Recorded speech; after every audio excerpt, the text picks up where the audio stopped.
Totally Useless Information with Nick and Roy is brought to you in part by Tom's Place, the finest in men's fashion, located in Toronto at 190 Baldwin Street, in the heart of Kensington Market. Or visit toms-place.com. And by Pete's Pizza, celebrating 40 years serving the St. Catharines and Niagara Falls area. Pete's Pizza.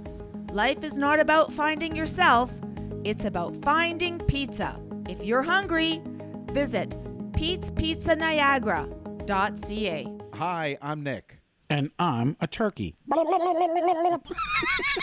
Totally useless information with Nick and Roy. At this time, we'd like to wish every single one of you who are celebrating Thanksgiving Happy and healthy Thanksgiving. Celebrating 5 years. This is Totally Useless Information with Nick and Roy. Listen, laugh, and learn. And we scour the internet to find out all this crazy information just for you. Plus, we will answer your questions this week in the mailbag segment and in the news today. Man gets tasered and catches fire. Totally useless information. It's everything you never needed to know. Einstein was a moron. Newton was a jerk. E equals nothing. It's science, science, science. Did you know that jingle is one of the most popular ones that people commented on? It's catchy. It's an earworm. It is. It is. Hey, Tree Man, a Russian man complained of intense chest pain. After some x-rays, doctors believed that he had a tumor. They performed some surgery, and the doctors could not believe their eyes. A pine tree was growing inside this man's set of lungs. The little acorns were piercing his organs, causing him to be in a lot of pain. Could you imagine? Unbelievable. His nickname? Woody. Who is the guy? Do you know anything about the guy? No, I just have a Russian man. Do you want me to look up his name? No, because I have the same fact. Do you really? I swear. So from time to time. So, okay, for those of But you... I have it in history because it's a historical thing. well, this could very well be a garden thing. This could be science or garden because he had a pine tree, which we learned in a previous episode that the pine tree is an indigenous plant or tree to Florida. Yes, and the story that I got was that he inhaled it and it went down the wrong pipe. Like you would drink something and cough it up. Well, same thing happened and it went into his lung. Wow, so that's a preview of what's coming up in history of totally useless information with Nick and Roy. Wow. That's pretty cool, though. A tree was growing inside this man's lung. Exactly. Wow. So that caught your attention. It caught mine, too. That's crazy. In our solar system, all planets spin counterclockwise. So we're spinning counterclockwise for all the planets, except for one. Which one? Planet Venus, for some reason that no one knows, spins clockwise. Oh. And all the others spin counterclockwise. Scientists can't figure it out. They think there's a possibility it may have been hit by a massive, massive asteroid, which stopped its spinning and made it spin the different direction. And it just kept spinning that way from that point forward. They're not sure. Apparently, after 10 minutes of staring at yourself in the mirror, your brain starts to change things around on your face because of boredom. Okay? What? This process of distortion is a way for your brain to cope with boredom. This can explain why some people claim to have seen certain things in the mirror when staring at themselves in the past. Oh, are you done, Nick? I'm done. You had me on that one. Oh, boy. Yeah. Yeah, the largest known star. Now, we're talking about a sun, a star. Yes. Largest known is called UY Scuti, Scuti, U, the letter U, the letter Y, Scuti. It is 2,708 times larger than our sun. So it's huge. I mean, it's huge. Our sun is huge. This is 2,000. Just to give you an idea, if you were to overlay that sun into our solar system, it would reach to Jupiter. That's how big it is. That's pretty cool. I like that one. Yeah. So, when you go swimming and your eyes are red, you're thinking, it must be chlorine. Maybe I'm allergic to chlorine. You go swimming a lot. Do your eyes usually get red when you come out of the pool? No, mine, for some reason, never get red, Nick, other than one time that you were here over a holiday week. Well, let me explain. I will explain myself. At this time, all this time, we thought that your eyes were interacting with the chlorine in the pool. But as it turns out, the reaction was actually of the chlorine mixing with people's urine. So that explains it. That's right. So we know that. Okay, So it wasn't I in the pool, it was you're in the pool. Right. You're in. You're in the pool. That's right. Just let that sink for a second, okay? Whether it's the chlorine itself or the chlorine interacting with something else, but the suggestion is just wear goggles in the pool just in case. And you put up, what is that sign that says, welcome to our ool? If you notice there's no pee in the pool and we like to keep it that way. Yeah, let me tell you something, though. It's common sense. You don't mix ammonia and bleach. And urine is loaded with ammonia. That's right. So it becomes poison. That's another fact. We just teach people things on this show. Listen, Nick. laugh, and we are learn. so loaded full of this useless crap. That's right. That's why we encourage you to bring a pen, a pencil, eyeline, crayon, whatever. Right? Most of our listeners probably have boxes of crayons. That's right. They do. The 64-pack with a built-in sharpener. Yeah, and one of those dull scissors, because they don't allow those. That's right. The rounded scissors, yeah. We're very familiar with those. In our solar system, I went with a lot of space science. Yeah. In our solar system, that's all those gummies. Yeah, man. Yeah, in our solar system, the largest mountain. Okay, so the largest mountain in our solar system on a planet is Olympus Mons. Olympus, M-O-N-S, Olympus Mons. Mm-hmm. The largest peak. It's the tallest mountain on Mars, and it is at least 3 times higher than Everest. Wow. That's insane. That's insane. It's crazy. Yeah. Now, we're going to stay in space. In fact, not only are we staying in space, I'm going to give you my teaser. What does space smell like? Ooh. There are byproducts of this rampant combustion. There are smelly compounds called polycyclic aromatic hydrocarbons. Mm-hmm. Or around Roy's house after a bowl of broccoli. These molecules seem to be all over the universe, according to Louis Alamandola, who's with NASA Research Center, and they float around forever, appearing in comets, meteors, and space dust. These hydrocarbons have even been shortlisted for the basis of the earliest forms of life on Earth. Not surprisingly, polycyclic aromatic hydrocarbons can be found in coal, oil, and even some food. So the final frontier smells a lot like a NASCAR race, a bouquet of hot metal, diesel fumes, and barbecue. And the reason for all of this is there are a lot of dying stars.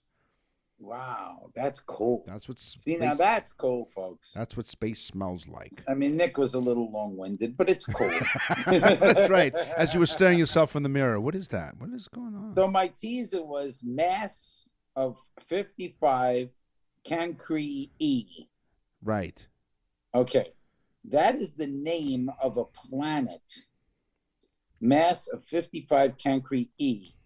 It's believed to have a thick layer around the entire planet.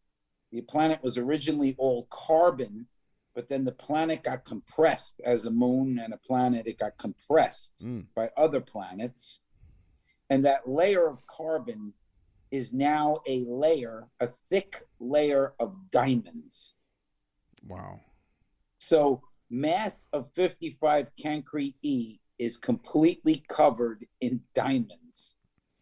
That is outrageous. So Nick and I have gone to Amazon and we booked our flight to Cancri E. We have 2 shovels, a big bucket. Yeah. Oh, yes. We need 2 really big shovels. As you're listening to Totally Useless Information with Nick and Roy. Today is history. What happens tomorrow is history. Yeah. Don't move. Don't move. during the Victorian period, it was normal to photograph loved ones after they've died. Can I move? Yes, you can. No, Okay. because usually when you're posing for a photo, they say don't move. So it was normal to photograph loved ones after they've passed away. People would dress their newly deceased relatives in their best clothing and put them in lifelike poses and photograph them. They did this to preserve one last image of their dead loved ones. Wow. So they take images of the dead people. Yes, they would pose them. Which is easy for the photographer, I guess, but it does tend to, you better get that one good shot because you're not going to be able to be like, come on, baby, move around. That's yeah, right. let's see you make love to the camera. That's right. Come on, work it. Work it. Work it. Instead, they're like, dig it. Throw them in the hole. Can you dig it? During the beginning of our nation, Nick, the original colonies, the 13 colonies, it's actually, I think, before 13, but England banned Christmas. What? There was no Christmas in the United States. No. Well, it wasn't really the United States yet. It was the colonies of England. But there was no Christmas. Can you imagine this? The king changed it right before the Revolution because I guess the people were mad as hell about that and wanted Christmas. And plus, they probably upset that Santa kept calling for the rights of a flyover. Right. And things changed after that. They changed the course of history, thanks to Santa Claus. And the award goes to the Medals of Honor were awarded. Oh. You all right there? You okay? I'm fine. Did one of your asteroids explode? Oh, did that make noise? Yes, it did. Oh, wow. No, that was the hydrocarbons coming out. What was it again? It was the polycyclic aromatic hydrocarbons. You could say that. Yeah. You don't have to say that. Just go, it's fine. Yeah. Take a good whiff. You go, I love the smell of polycyclic aromatic hydrocarbons in the morning. The first official Medals of Honor were awarded during the American Civil War. They were awarded to Union soldiers who participated in the Great Locomotive Chase of 1862. Nick and Roy will continue with totally useless information. Totally useless information with Nick and Roy continues. Listen, laugh, and learn. You know, Nick, there's so much history that people don't know about the United States and other countries, including your own. Mm-hmm. In the 1880s, a businessman in San Francisco was so popular in San Francisco that he declared himself, he was a bit of a nut, a crazy eccentric lunatic. Uh-huh. But because he was so well known there, he declared himself the Emperor of the U.S. Oh, how nice. Not only that, he began to print his own money as the emperor. He made his own currency, but he was so well liked and well known in San Francisco that most of the establishment bars would accept his money. Really? Can you imagine this? Yeah, this is a true story. He called himself the Emperor of the U.S. Good Yeah. for him. Good for him. It's good to be the emperor Yeah. in your own mind. You know what? Fork you.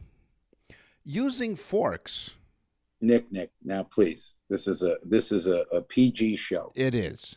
Using forks used to be seen as sacrilegious. Ooh. The widely used eating utensils were once seen as blasphemous and an offense to God. Why? Because they were, quote, artificial hands, and as such were considered to be sacrilegious. You weren't really supposed to use artificial hands. You use what God gave you, the two hands. So no Wow. fork. No So you fork. ate with your hands, not a fork. That's correct. Now I'm going to give Wow, you. that's really forked up. It is. I'm going to give you something, a bonus here. So, you know, when you say okay, and you basically take your index finger and your thumb and your three fingers to the symbol of okay, Yep. Okay came about when the higher class people would eat their meals. They wouldn't use utensils. They would bury their heads basically in the bowl of food and eat with their hands. As the servants came around to ask them how everything was, they didn't lift up their head. They basically lifted up their hands, and because their fingers were filled with food, they would create the symbol, which is what we know as okay today, and they would just wave to the servants and say, things are fine, they are okay. And that's where the okay came from, when the servants came around to ask them how things were. Wow. Until this day, this is the way Nick eats in restaurants. That's right, yes. He's a hell of a guest to bring to a restaurant. Yeah, and lots of napkins. It looks like a pig foraging for food. I resemble that comment. All right, you ready for a true or false? Yes, true. Okay, so answer this. True or false, Nick? Ben Franklin was inducted into the Kite Flying Hall of Fame. It's got to be true. It's false. Oh, jeez. Okay. But he was inducted into the International Swimming Hall of Fame. True. Ben Franklin was an avid swimmer. Remember, we spoke on the show. He would go into the Potomac naked. Yes. He would take all his clothes off and go naked for a swim every single day. Ben Franklin was an extremely avid swimmer and swinger, I understand. Yes. but he was inducted into the Swimming Hall of Fame. Wow. Do you think he peed in the pool? Maybe. Not only that, but, he used a lightning rod, and so that's how he created electricity. I don't think it was actually a lightning rod. I think he was just out doing the backstroke one day. Exactly. And boom. There you go. It was shrinkage. Now, Roy and I are friends for more than 40 years. Speak for yourself, Nick. I just did.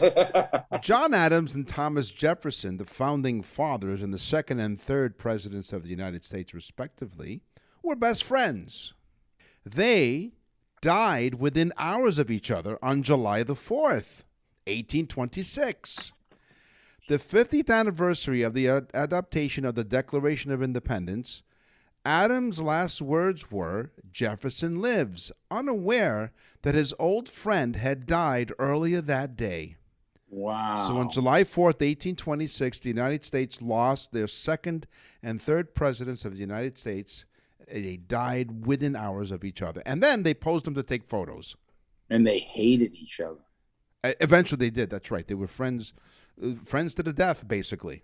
You're listening to Totally Useless Information with Nick and Roy. Thank you very much for listening.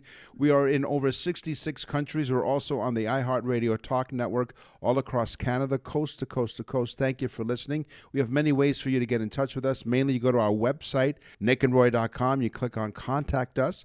When they go to nickandroy.com, they should click on birthdays. Why? Why? You tell us why. I'll tell you why. Because we get email after email. We do these birthday things. They're like mini shows about the day that person was born. So we do an individual show for individual people for their birthdays. It is phenomenal. People are going crazy. It is extremely inexpensive. Go to nickandroy.com, click on birthdays. It is the best gift, the most ingenious gift that you'll ever get anybody. They will rave about it for weeks and weeks and weeks, and they'll then get it for other people. nickandroy.com, click on birthdays. nickandroy.com/birthdays. Innovations, ideas. The Totally Useless Information Podcast presents Inventions. Now, I don't know, over the years when you've gotten a flat tire, have you ever used the cross jack? I have, yes. So the cross jack is basically, it almost looks like a scissor, right? Like scissor that just kind of comes up and lifts up the car. Mm-hmm. It was invented by James Flippin. Flippin was a young surgeon where he was tending to a trauma case where a man was gravely injured after a car fell off its jack and onto him. Flippin had to eventually deliver the tragic news to the man's family. And given that this was the first time delivering the news, it really was traumatizing for him. It really impacted him. So he said, let me see if I can do something about this. So there were hundreds of cases of car jack failures where the cars would slip off. So the design that he came up with features a wide cross-shaped design, increasing its stability. So the cross jack is the same old jack with a slightly new but noticeably safer design thanks to its staple base and not as many fatalities, thanks to trauma surgeon James Flippin. I owned a MG, an MGB car, even though it was a 1980, which is an antique now, but I mean it's not that old. MG never changed their jacks. They used their original jacks from 30, 40 years prior. They were called suicide jacks. They were literally a piece of metal with a thing that hooked on the bumper and sat in this little metal pad on the bottom. And then you clicked up the car, and of course they would slide out. They'd always slide out. They called them suicide jacks because people would get crushed under the car. Eesh. Another reason for James Flippin to flip the world on its ear and created the cross jack. Yeah. The musical instrument. No one knows who actually invented the first musical instrument. But we do now know that they date back, get ready, 30 to 40,000 years. Wow. People were banging drums and things like that, but 30 to 40,000 years. So music, the vibration and rhythm of music is built into our DNA probably. You know, isn't that forking crazy? It is. It is. You can bang on a drum all day. Yeah. Optical lenses were invented. The development of optical lenses were pioneered actually by Mesopotamians and Egyptians. Nowadays, optical lenses are used in various tools like telescopes and microscopes. Magnifying lenses led humans to better understand faraway objects like stars and other planets, as well as microscopic organisms.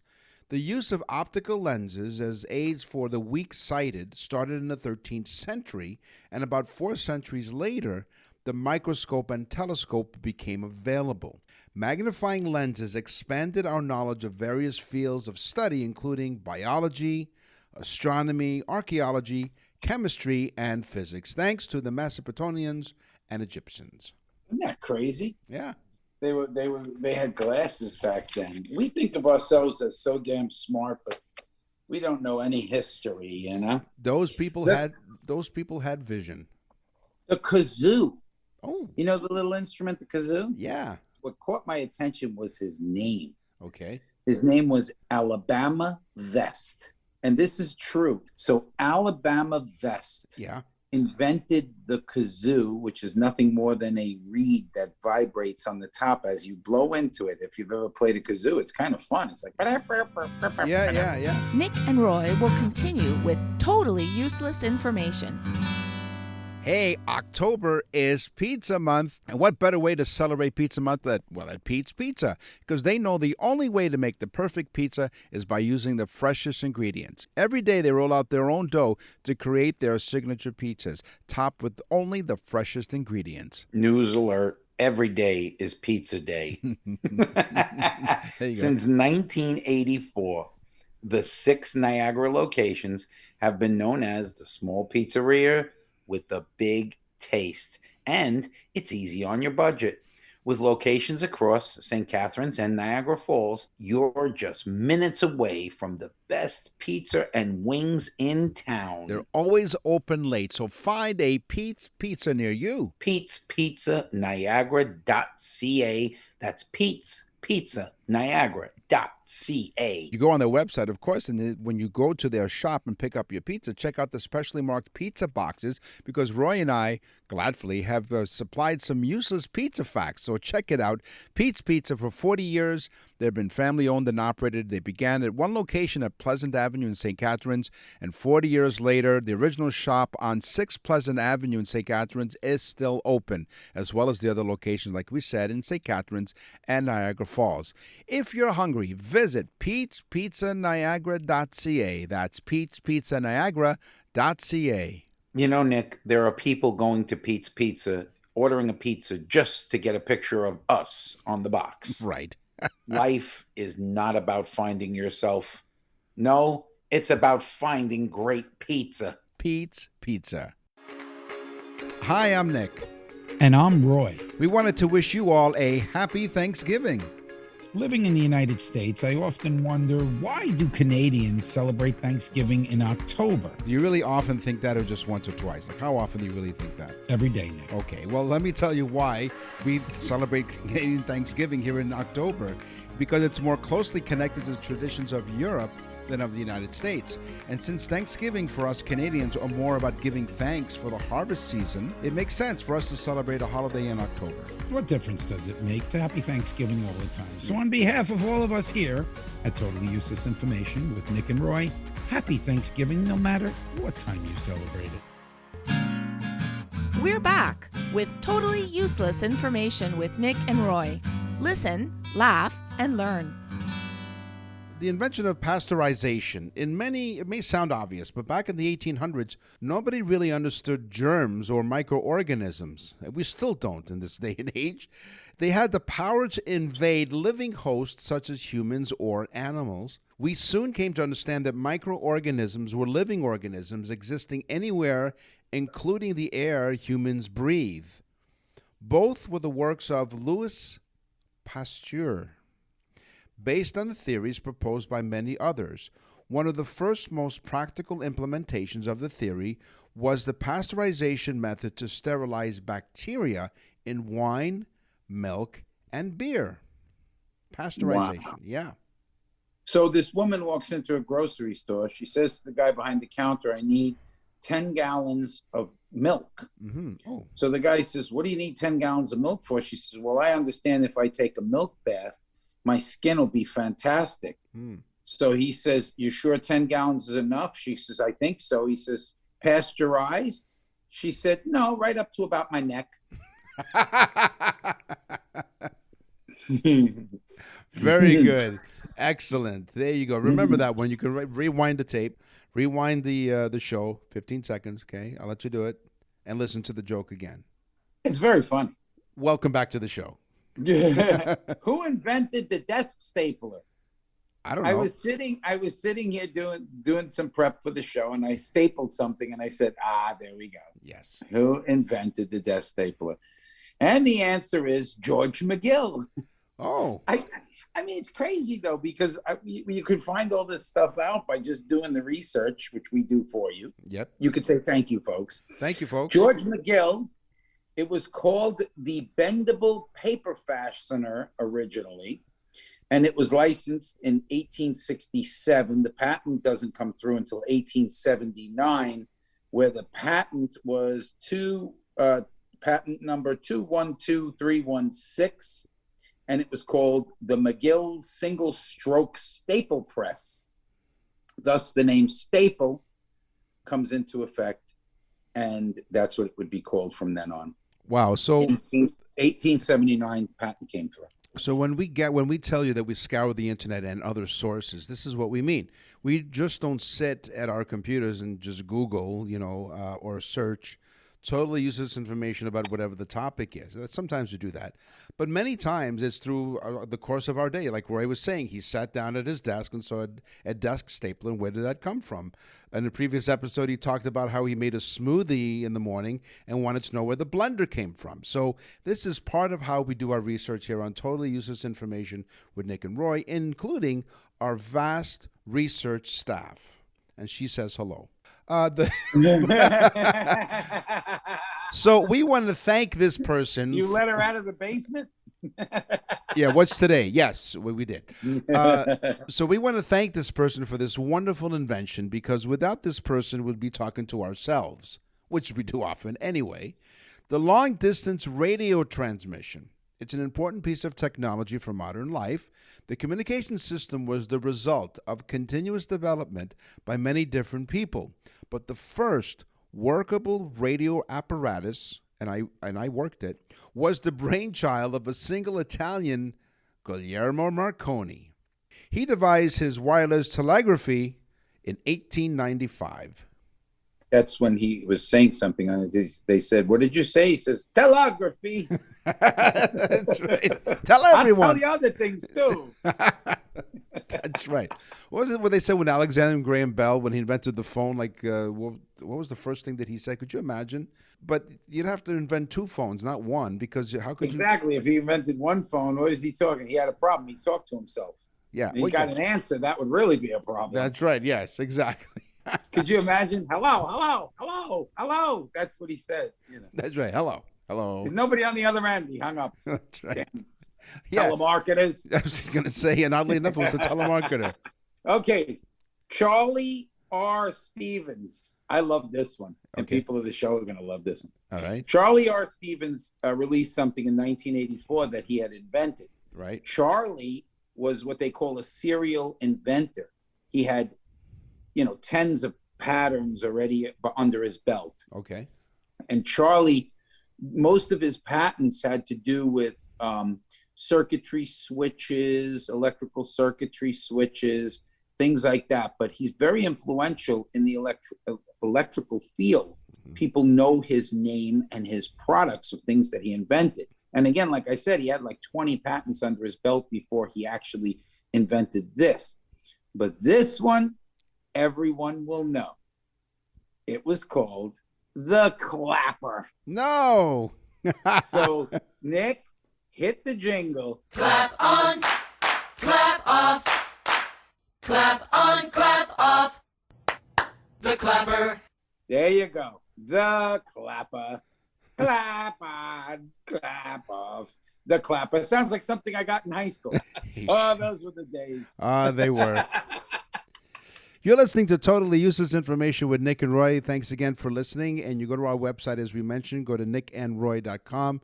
You can check out our library of past episodes. We're now in season 7 and over 140 some odd episodes that we've presented just for you, including some holiday specials. So you can check it out at nickandroy.com. As we mentioned, you go to nickandroy.com to click on the birthdays to send someone a very personalized birthday message. And you go to nickandroy.com to send us an email. What's in the mailbag?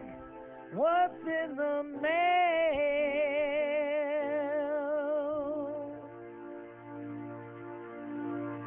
Wanda W. from Stewart, Florida. She says, my husband can't stop talking about his birthday message. There you go. Wanda says, how do you guys do it? Well, how do we do this show, Wanda? We're perfect, me and Nick. I mean, come on. We are amazing, aren't we, Nick? Yes, Roy. But she says, he cannot stop telling people to listen to the show. He's becoming quite annoying, she said. Wow. She said, but really, it's the greatest gift I ever got him. And she said, it was so gratifying to hear that from him. He said, this was the greatest gift that you ever gave me. So how nice is that, Nick? You guys got to go on nickandroy.com and click on birthdays. It really is a cool gift to get. It is. It really is. My letter comes from Pauline from Pennsylvania. Dear Nick and Roy, we love listening to your show every time it comes out on the podcast. So what I do is I listen to the show, and then the next day I try to stump as many of my friends as I possibly can by telling them some of the facts that you and Roy have presented on the show. So I want to thank you for providing me with the source of useless information. Well, Pauline, you're very welcome. Here's my question. I've heard the expression, I'm living on cloud 9. Where did the cloud 9 come from? Oh, wow. In September 1896, Pauline, the greatest cloud in the world was listed as cloud 9 in a new cloud classification. And so to be on cloud 9 became like floating on the tallest cloud on Earth. The story began with Sir Ralph Abercrombie and his partner Fitch. No, I'm not sure. Sir Ralph Abercrombie, who became fascinated with meteorology while serving in the British Army. So if you're living on cloud 9, you're living basically floating on the tallest cloud on Earth. You're just flying in air as you're listening to our show. So thank you very much, Pauline. That's a very, very thoughtful. This is why people listen, Nick. That's right. They listen to the show. They listen to hear this stuff because who the hell in their right mind would know this? Nick and Roy will continue with totally useless information. Nick and Roy for Tom's Place, where the cool guys in Toronto shop. It's time to gear up for the seasons with cool fashions for cooler weather and the very cool Kensington market. That sounds cool. Check out the latest fashions. Hey, it's Tom's Place, so even the new arrivals are on sale. New fall colors, new patterns, fresh designs, designer suits, including the new arrivals that retail from up to $600.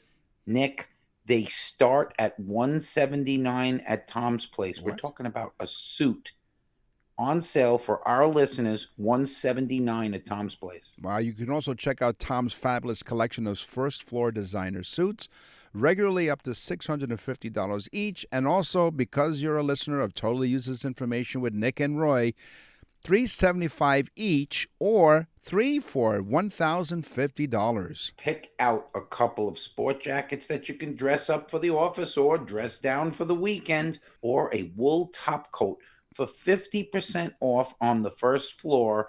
There's 50% off top coats, plus designer dress and casual pants, only $99. Play it cool at Tom's Place, 190 Baldwin Street in the heart of the Kensington Market, or visit the website toms-place.com, tom-place.com. Tom's Place will suit you. You're listening to Totally Useless Information with Nick and Roy. Listen, laugh, and learn. The term starboard, now you've owned boats, so you know what starboard means. It derives from the Old English starboard, meaning the side in which the ship is steered. Before ships had rudders on their center lines, they were steered with a steering oar at the stern of the ship, on the right-hand side of the ship, because more people were right-handed. There you go. Well, how about this? I'll top your useless information. Okay. With some more useless information about boats. Okay. The word posh means like a hoity-toity, upper crust, Yes. the rich people are posh. Yes. Okay.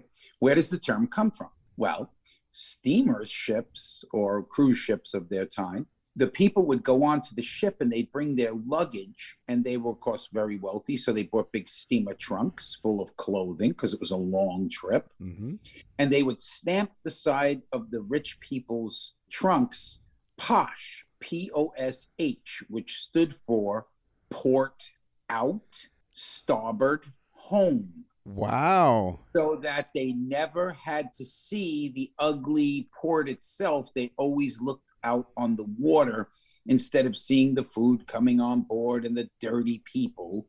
They were too wealthy for that and too posh for it. Wow, that is just amazing. Awesome. See, listen, laugh, and learn. That's what we tell you. I mean, I learn lots of stuff on the show, and that doesn't say much, really. Today on the I learned not to look at a picture of Nick for very long. It could be detrimental. If you stare at a mirror long enough. You're listening to Totally Useless Information with Nick and Roy. Thank you for joining us. If you go to our website. Special alert. What? Special alert. What? Special alert. What about it?